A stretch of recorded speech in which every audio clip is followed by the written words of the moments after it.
आत्ता जे आपण बघतो, ज्या लेव्हलचं बोललं जातं एकमेकांना, आम्ही ती पातळी कधीच नाही गाठली, कुणीच नाही गाठली. प्रत्येकाने खूप डिग्निटी ठेवून एकमेकांशी चर्चा केली. टास्कच्या बाहेर कुणीही दाखवून द्यावं, की आम्ही भांडलो. इतक्या हीन दर्जाच्या कमेंट्स एकमेकांना करणं किंवा हे जे वागणं आहे एकमेकांवर वाईट वाईट ॲलिगेशन्स करणं, हे नाही केलं पाहिजे. हे चूक आहे.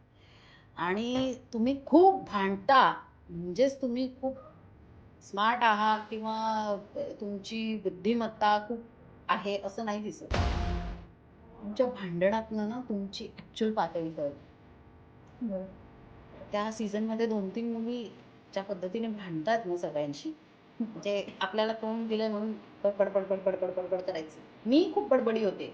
पण माझ्या बडबड करण्याची पद्धत आणि या मुलींच्या बडबड करण्याच्या पद्धतीत जमीन आसमानचा फरक आहे. बरं.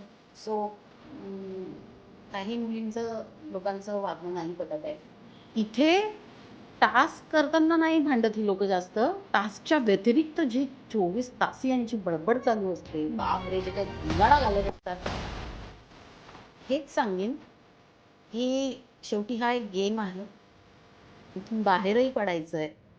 बाहेरच्या जगालाही फेस करायचंय आणि ज्यांच्यासोबत आत्ता त्या घरात आहात त्यांनाही फेस करायचंय.